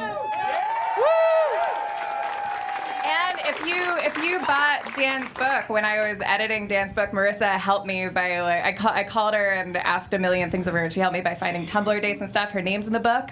If you want her to sign your book, that's great. Yeah. And Emma is super smart and cool, and I was her counselor when she was 14. And I'm sorry I masturbated on the bus. No. And Marissa brought her mom. So like, let's bring her up. Marissa's mom. Where's Marissa's mom?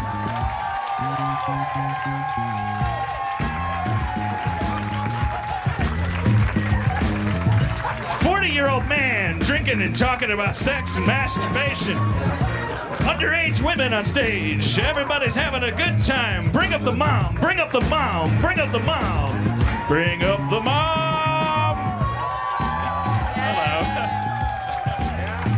Hi. I'm so sorry, ma'am.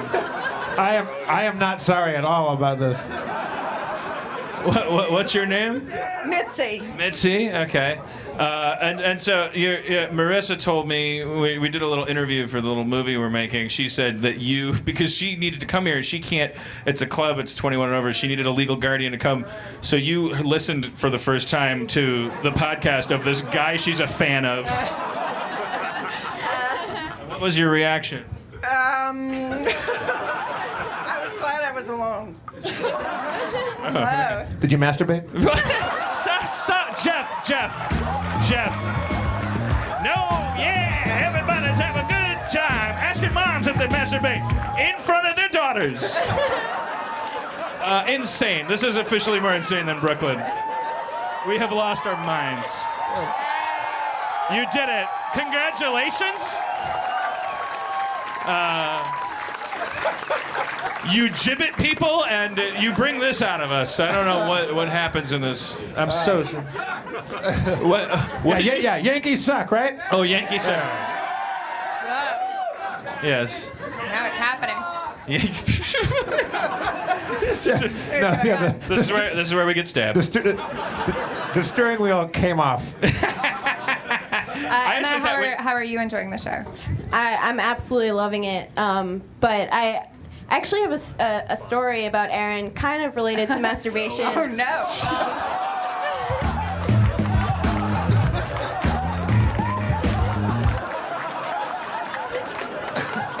Just hanging out. All right. Well, I doubt she has any recollection of this whatsoever. But Aaron actually taught me.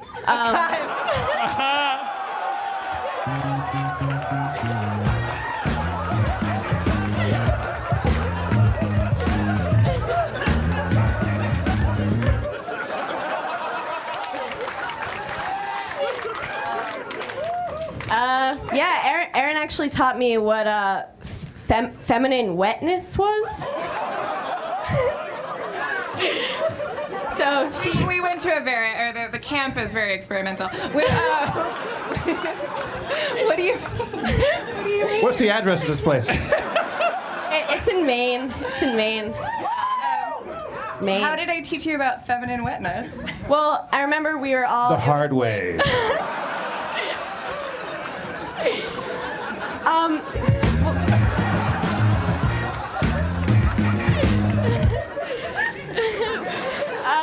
Well, do you remember when we used to like hang out on the porch of the bunk, like kind of late at night? We'd talk about boys and men, and it was This Feels Terrible, the podcast, but on a porch. Yeah, very early incarnation of This Feels Terrible. But we were chilling out there. It was me and a few of my friends, and Aaron comes out, and we were like, Aaron, what does wet mean? Like, what does it mean when you get wet? And she just got so uncomfortable. And well, that's good. I'm glad you didn't say a smile when it came across her face. I thought you'd never ask. Cut to Cancun.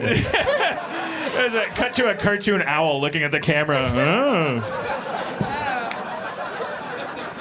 What did I say? Was it appropriate? It was a very clinical definition. You were just like, when a woman gets aroused, her vagina gets wet. Say what? You'll you know see this someday. All right. Okay. That's good. Well, thank you. Oh, you're welcome. All right. Well, we learned a lot at Harmontown. Take your mamas. Come on down. Everybody's going to learn a thing or two. Oh, whoa. How do you get wet? What do you do? Okay, Jesus. This is insane. Are there any 14-year-olds in the audience? Can I get you another root beer float? What do we do, Jeff? We have a chorus of spiraling shame and irony up here. What do we? Adam Goldberg's on the air again? He wrote to me knowing that his brothers are here. He hasn't replied. Do you want to hear it? Yes. What does Adam Goldberg have to say? All right. Well, we need you on mic though, because let's just have the. We'll just go come out there. On up here. Are you? That'll be the stage. We'll just everyone at some point is going to get on the stage too. All right. But first of all, do you know how to get wet? Okay, I'm sorry. That was too far. Come on up so we can hear you're Matt, right? Yeah. Right. So you have a relationship with Adam Goldberg. I know him from the dryer. Just like you. A bar in LA. Okay. Right. And so Adam Goldberg sent you a text. He knew that his brothers were here, and he has a reply for you. Okay. Do you want to read it, or? No, you read it. All right. If they are being mean to me, ask Dan how many cool T-shirts he sold. What does he think that makes his fan art? Who does he think that makes his fan art, updates his wiki, and upvotes his 101 videos? Sure as hell ain't the Allison Breeze of the world. I met her, though. Pause for gravity. I met her, though. She's super nice. Look, I really... Oh, no. Everybody's spiraling. Look, I really hard want to care about how people view me. I really do. But I can't recapture the feathers from the pillowcase. I can't make people like me if they honestly don't want to. I can be a positive person, the best version of my authentic self, and continue to be humorous, honest, and loving. If some people think I'm a gremlin or a robot or a grimbot, well, that is the price of entering the public sphere. We can't all be Johnny Unitas. Wow. Adam Goldberg dominates. Wait, Adam Goldberg knows what Johnny Unitas is? Yeah. Right. Well, he certainly spiked that one in the fucking end zone. Yeah. What's your name? Matt. Everybody, thank you for that, Matt. Thank you. Jesus Christ. So Adam thought that he was really thrown under the bus, which I don't think he was. Will the court see a rejoinder, Your Honor? What? Okay. All right. Sure. All right. Jesus Christ. All right. Come on up. Let's. If Jeff Lake... No. I'm all for this stuff, man. This is what I want. We've gone off the rails. I just want to remind the listeners that Missy Marissa's mom is still on stage. Yeah. She's just standing with her hands folded in front of her. She's very patient. Best mom in the world. And I keep give a rejoinder for. Okay, all right. And your name is? My name is Nick. Okay. Made it up. Fake name. It's NIC. There's no K. All right. Doesn't make it less fake, but it makes it more fake. My name's Bob Johnson. That's a fake name. No, it's spelled with a Q. I think he was yes-anding you that it was fake. He's like, yeah, it is fake. It's oh, amazing. okay. Thank you, sweetie. All right. So, all right, Nick. Gonna think about this later. What's the rejoinder? My rejoinder would be how.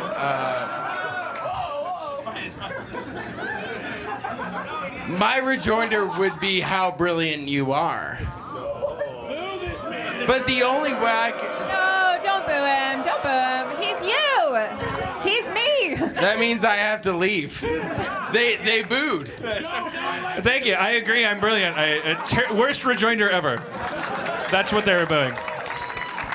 All right. All right, we hit peak. Peak insanity? Yes. Yeah. No, I think we're not even halfway home, baby. You're right. Peak insanity would be like, oh my God, we're gonna run out of insanity. It's the opposite problem, right? Where we've hit the point in Day of the Dead where the elevator is coming down. I think since the we loading have dock elevator. Since we have this kind of this chorus of beautiful ladies up here, maybe we should try the song and we'll teach. We'll teach them the lyrics. Maybe. Well, I'm sorry. What was your name on the end there? Emma. Emma, you probably already know the lyrics to the anthem, right? The "Come on down to Harmontown." Do you know? Let's try it out. Yeah, I could probably. Oh shit. Oh shit. Oh shit. Can I Make just it quick, dance? then we gotta play D&D, yo. Okay, yo. I'll do some rapping, then she'll sing the Rihanna part, and you'll be clapping, and it's... My name is Dan Harmon, I'm sorry about the show. I try to do things by the cuff, but sometimes it blows. Came to Sommerville trying to do something nice. I'm sorry that I couldn't have a lot of ice, but I'm still an alcoholic, I still like to drink. I fucked your mom all up and down the kitchen sink. Put her pussy in the drain and turned it on. I saw your mama go down till the break of dawn. Yeah. Come on down to Harmontown. Turn that frown upside down. Strength is yellow, poop is brown. Struggle. Come on down to Harmontown. Speakers in front of me, they look like demons inside. I wanna fuck your mama so hard she gets twice as wide. I fuck your mama at every avenue. I fucked your mama. I'm so sorry about you being up here. I'm so sorry. There's a literal mama behind me. It's very comfortable. I don't mean it. It's just an expression. I'm so sorry. Obama's recession. Come on down to Harmontown. Politics. Down upside down. Fiscal cliff. Your pants up. Your ass crack is hanging out. My ass crack. Yeah. Ass crack hanging out of the back. That means I'm a working class person, like people from the city that likes Goodwill Hunting steeple. Matt Damon likes them apples. I think that screenplay was stinkier than crapples. Don't go to a window and say, how do you like them? Any normal person would say, that's fucking stupid. Come on down to Harmontown. Matt Damon. Turn that frown upside down. Affleck. He's yellow, poop is brown. Duck. Come on down to Harmontown. Cars. Oh, thank you, ladies. Good night. All right. Emma, Missy, and Marissa. That's how we get on. Thank you. Thank you, Any Mitzi. other ladies have any questions about why you get wet? Mitzi, I'm so sorry. Also, her name is Missy. She has a milk crate for a stare. All she wanted to do was raise a good daughter. What? And she did everything right, and then completely out of her control, the internet was invented. She had no choice. She didn't get to sign off on that. No one ever came to her home and said, should we have an internet? Well, what's that? It means that a gross, horrible, alcoholic, middle-aged man will be a part of your daughter's life. The nays have it. No, they don't. You don't get to choose. It's the internet. But I will. She's a good kid, and you've definitely done something right. Because I met her for the first time tonight, and she's survived the last year unscathed. She's not a dirtbag. No, she's a good kid. Yeah, she seems very intelligent too. So my takeaway is just keep being a gross, creepy asshole. Absolutely. I'm making better women. This episode of Harmontown is brought to you by Fulton and Rourke. Jeff, you're sick of spilling all your colognes all over the place. You hate liquid colognes, is that correct? It's my nemesis. It's the thing that gives me nightmare dreams all night long. I can't remember how many times I've walked in on you just covered in sticky, wet cologne. I have traveled and broken a bottle of the cologne that I wear, and then my luggage smells like a French whorehouse for the rest of time. Yeah. But Fulton and Rourke is a men's fragrance and grooming company that specializes in solid colognes, shave, and shower products, all designed to make getting ready easier and more enjoyable. Now, when you say solid colognes, do you mean like solid in the jazz sense? Like, wow, that jazz solo was solid. You know, I do mean that, but I also mean physically solid as well. Oh, like you're talking about a wax-based cologne that travels in a little small package that I can't spill all over my luggage and smell like a Mexican tit house. So these are travel-friendly, wax-based colognes that can go anywhere? Plus, there's nothing to break or spill, and of course, they all smell fantastic. Fantastic. Like a Mexican tit house. I mean, there's different levels of Mexican tit house. I mean, there's the high-quality ones. There's the ones that you wish you didn't go to. Right. Yeah. Titas fantásticos. Is one of their fragrances called Mexican tit house? Yeah. Que fantástico. Fulton & Rourke's bar soap is designed to exfoliate the skin with or without a washcloth. Also, you don't even have to touch it. It comes and does it in the night. Well, that's amazing. That's literally unbelievable. Did you know, Spencer, that GQ magazine just named their shave cream the very best on the market today? Well, yeah, of course I knew that. Why would you ask? I mean, who am I asking? I mean, this guy, you go to his house, it's like an episode of Hoarders. So many back issues of GQ magazine there. Right, and I got to tell you, my house is made out of bricks of cologne. Wax-based cologne, I hope. Yeah. Try it yourself at FultonandRourke.com and save 15% off your purchase by using the code FERAL, F-E-R-A-L, at checkout. That's Feral at checkout. Smell good for once, you fucking bums. Fulton and Rourke, get your smelling good. Fulton and Rourke, time to get your stink on. Off. Get your bad stink off and get your good stink on. Fulton and Rourke. Not by Menon. Different corporation. By Fulton and Rourke. All right, Spencer, get us up to date. Spencer, catch us up to date. Let's. When we last met, the trio had just been regrouping after collecting some treasure in a locker room of a great flying ship. Ascending a magical pole, Sharpie saw a fighting force of Darkstar's evil men. Thinking quickly, the mage conjured a squid, crushing several of the minions. The ship's pilot, the sinister Dave, played by Jason Sudeikis, leapt into action, blinding, tripping, and flatulating on Quark in a flurry of humorous combat. The two fought with knives, and after a ray of frost to the eye and a critical arrow, Dave was slain. The pint-sized armored figure falls onto the floor with a clatter. The dead squid dissolves into air, freeing the previously trapped crewmen. They cower in fear. Go! All right. We did it. So we got these guys on the run now. Yeah, so that guy's dead. There's those three other guys. They were, like, trapped under the thing. They're not trapped, but they're just cowering in fear. Are they armored or are they kind of innocent? They're not wearing much of anything. Like that whip guy. Okay. Listen to the your podcast. weapons. I'm saying to them, throw down your weapons. They have no weapons. Yeah. I give That's them what some, I thought. I give them some weapons. Yeah. You give them some throwing knives? All right. I give them some throwing knives and Now then throw them down. They do that. I go and pick up my throwing knives and I go, watch it. Yeah. How does that feel to be given weapons and then made to surrender them? Yeah. Not very well. Yeah. Say it again. Not very well. Say it louder. I'm psychologically breaking you. One of them breaks psychologically. I drink his soul. You gain 3 hit points. Uh-oh. I just went down an L. Ron Hubbard road. It's just a metaphor for drug abuse or something. I just found out a new way to... We don't know what they want, right? No, you don't. I use diplomacy. Okay.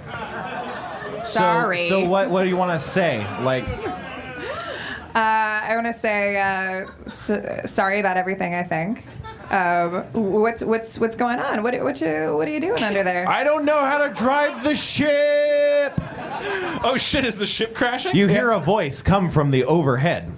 Autopilot disengaged. Uh-oh. The steering wheel of the ship spins wildly to the right, and countless alarms flash, disorienting you. I'm sorry. I'm a ranger. Accurate.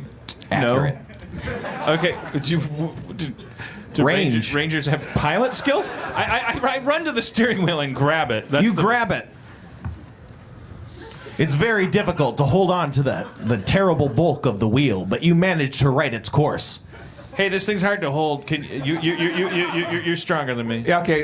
Would I do better holding the wheel, Spencer? I go and assist and try my luck at holding the wheel and steadying the ship. After it's already been steadied by Sharpie, you find it very, very easy to hold it on a steady course. Yeah. However, you don't know where the ship's headed. Weren't there some maps in the other room? That's true. You left them there, I think. Okay, I run back to the other room. It's safe going, right? We killed everybody on board, right? You're holding the wheel. Oh shit! Hey, Hotshot, go get those maps. I'll drive. Mulrain, go get the maps. Are you gonna jerk off again? Because every time she leaves the room, you start masturbating. I'm gonna use hypnotism to get some information out of these guys. Okay. All right, so I'll go get the maps. I'm sorry. No, it's okay. I bound away, and my hair flows like a river of kisses. And this scent comes from my hair that's like lilacs and heaven. And I turn back and I giggle, and then I walk into the other room. Yep.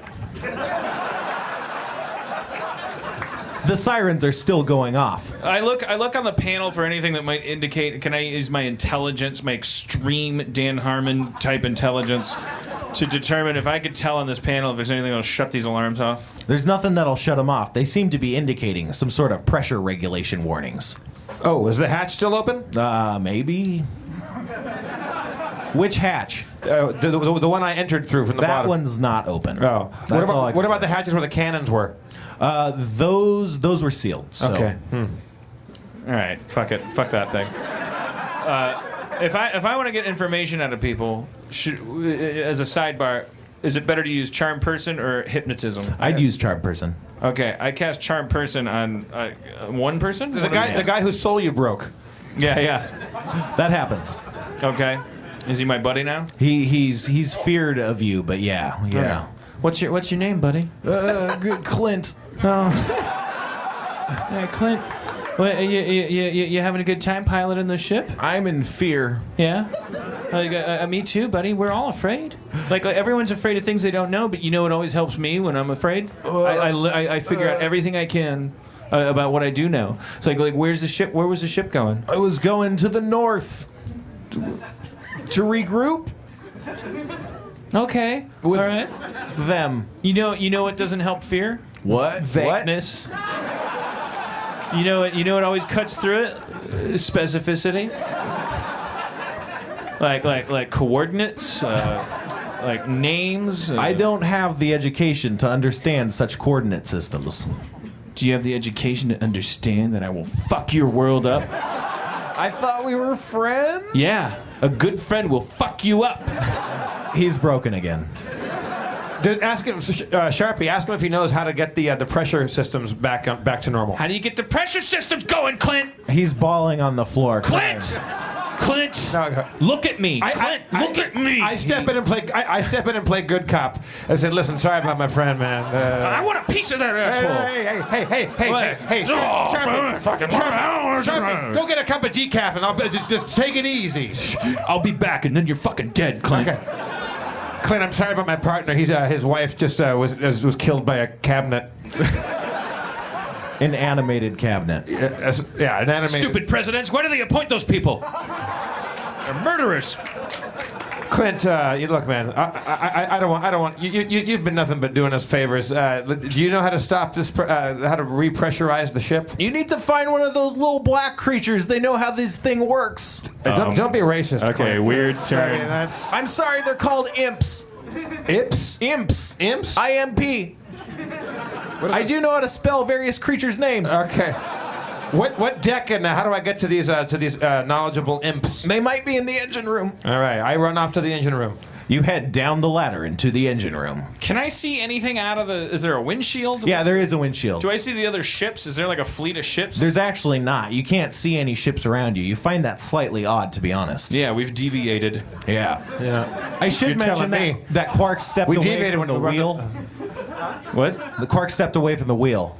Oh, so grab the wheel. Shit, I grab it. You don't hear him because he's in the engine room at this point. I climb back up the ladder and yell, sorry, my bad. Grab the wheel, Sharpie. All right, that happens. I come running back into the room. Yeah. How does your hair look? You did? Oh, you did? Oh, wow, you did something new with it. Is that bangs? Bangs or rainbows? You tell me. Yes, my hair is flowing and my breasts, like, they slow motion almost, but then when I go back into the engine room. Sharpie, Yes. here are the maps. Thank you. You're welcome. There's a musical sting indicating that, you know, I too know what it is to be wet.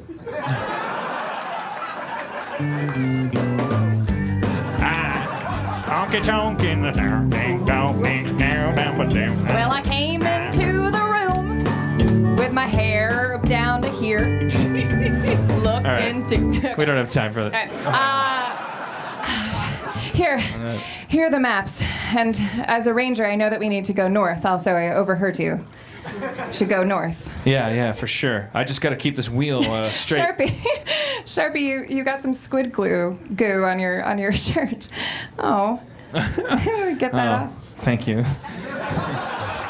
You're such a mess. Listen, make sure those 3 guys don't move. You know, secure them somehow.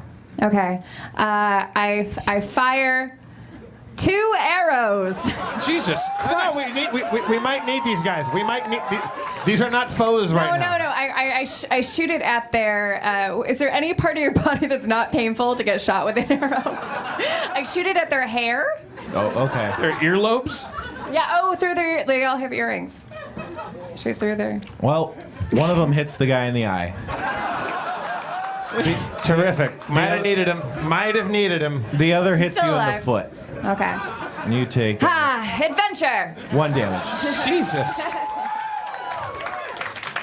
I'm sorry. I've been very distracted lately. Just keep an eye on them. Well, I'll take one away. Apparently. Meanwhile, in the engine room, I was just gonna do that. Yeah, good. Yeah. I examine the surroundings in the engine room. Whoosh! The engine room slides open. You see 8 identical machine-like machines. They have some vaguely machine-like qualities. Pistons firing and tubes going to and fro. You see several fluids pumped through the various devices. You can see one off in the corner. It's venting a strange green gas, and you can see 2 black creatures crawling across it, hitting it with metal tools. Guys, what's going on in here? They hiss at you in a language you don't understand. Whoa. Did somebody feed you after midnight? Or get you wet? A chaturanga.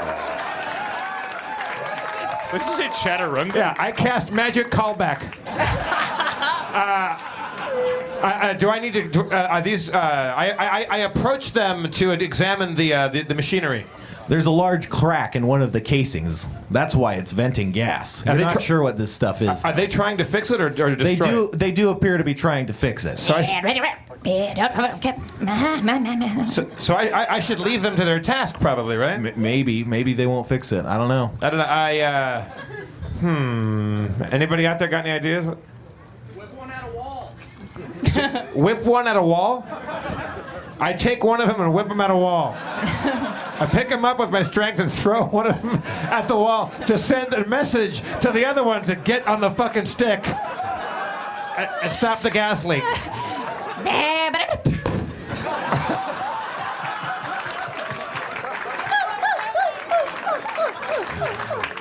He falls to the ground and is unconscious. And I look at the other guy, I'm like, no. The other guy's not paying attention. He's going back to trying to work on this thing. Okay, I go and assist him. Okay. I mean, he seems like he's doing his job, right? Sending a lot of mixed He signals asks for as an some employer. tools. He like looks at you expectantly and hisses something at you. Do I have any ability to understand him or? I speak that language. Maybe I run back upstairs, grab the wheel at the bridge, relieve Sharpie. He goes back down into the engine room. You tag out. Goldberg style. Yeah. Go. All right, I go to the room. I carefully follow Jeff's directions. Go left, then you keep going. If you go to the bathroom and go too far. Yeah. Past the unconscious imp laying below the wall. All right. The other imp is hissing about how this was a 2-person job and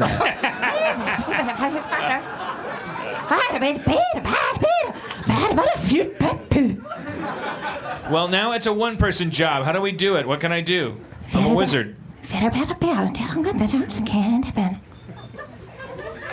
Well, you speak the language, right? Yeah, you speak the language. So this What did he say? It's like, I need sovereign glue.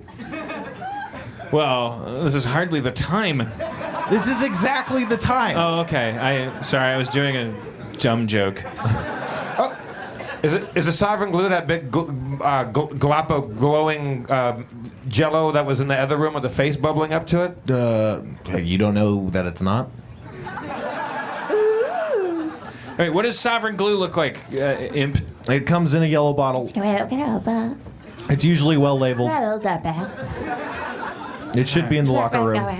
Oh, the locker. Didn't we get everything out of the locker room? You got all the treasure. Ah. All right, Go I to the go locker to the locker room. You go to the locker room. I You're find in the it. yellow glue. You do. You find it.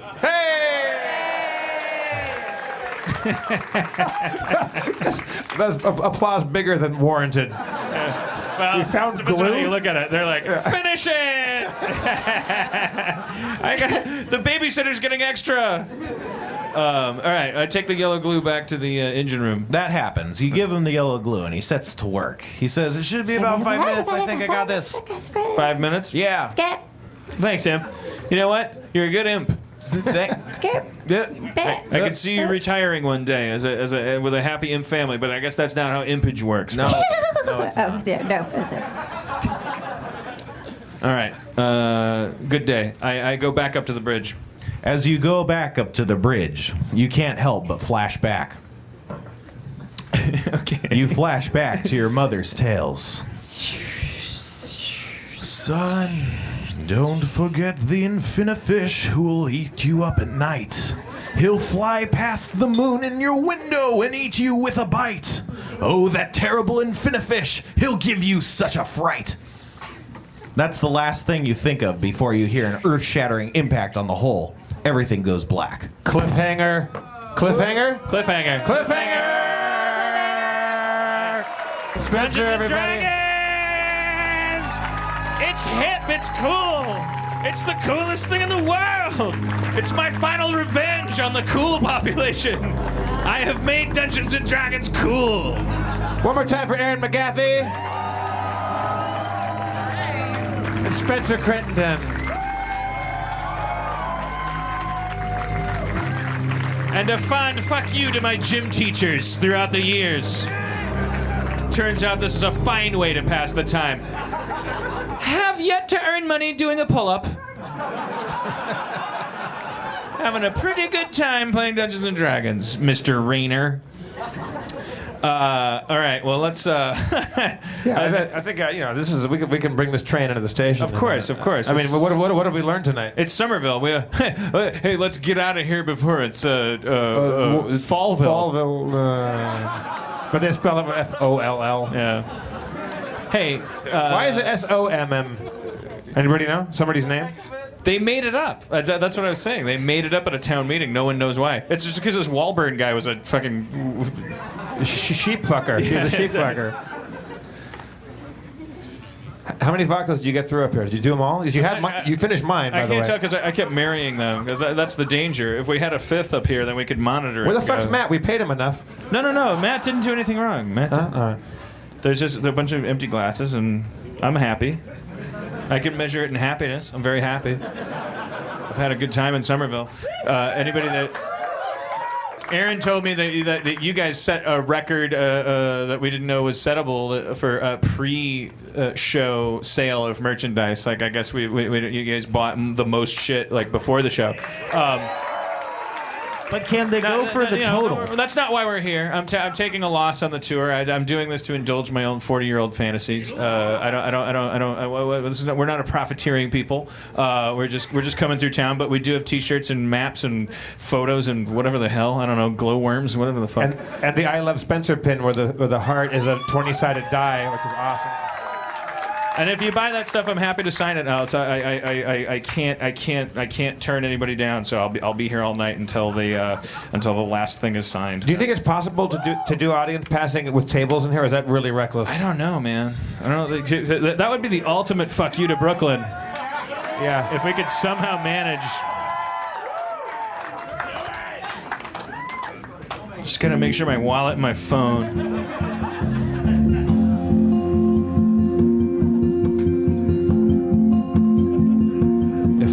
Find your center first, man. Thank you, Sommerville. Find out what this is about. What Sommerville means to us. Where are we in our tour? There are 4 seasons in the year, but the most special one is right here in Sommerville.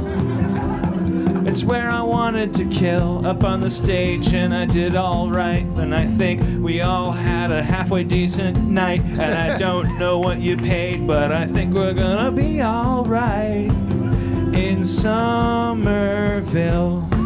I fucked your mama, she was on the pill.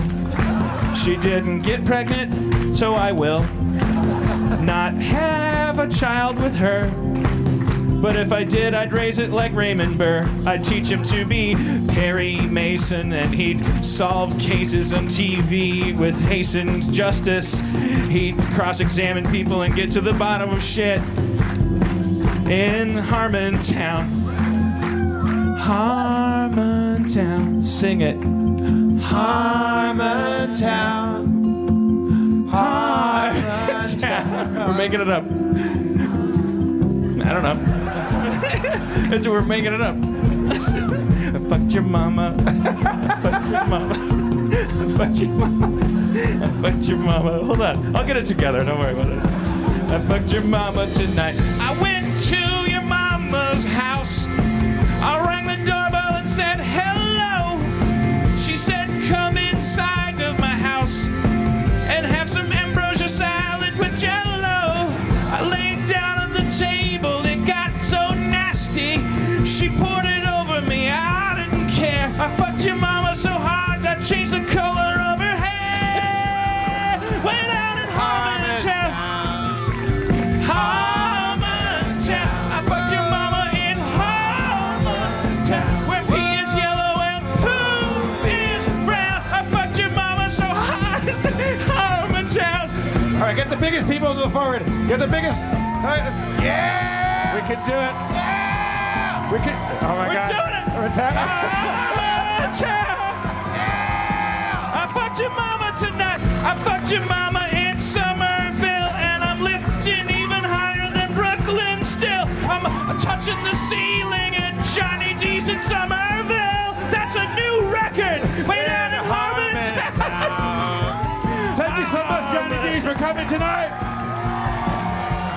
I want to thank Cara, the Goldberg brothers, Emma, Marissa, and Mitzi for coming up here. A special thanks to Mitzi, really. Special thanks for to securing Mitzi. our children's future. One more time for Spencer. Aaron. Thank you, Aaron. I'm Jeff Davis. Let's hear one more time from the mayor, Mr. Dan Harmon.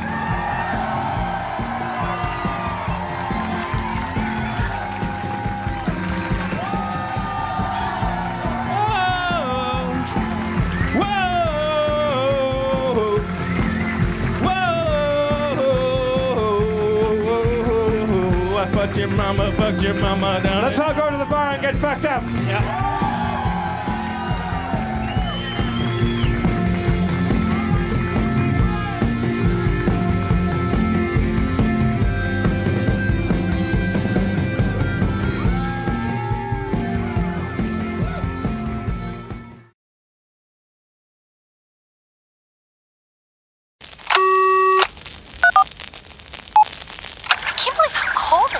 It's so cold in here. Don't you think you took your phone and look at me now? I think it's so rude. You're so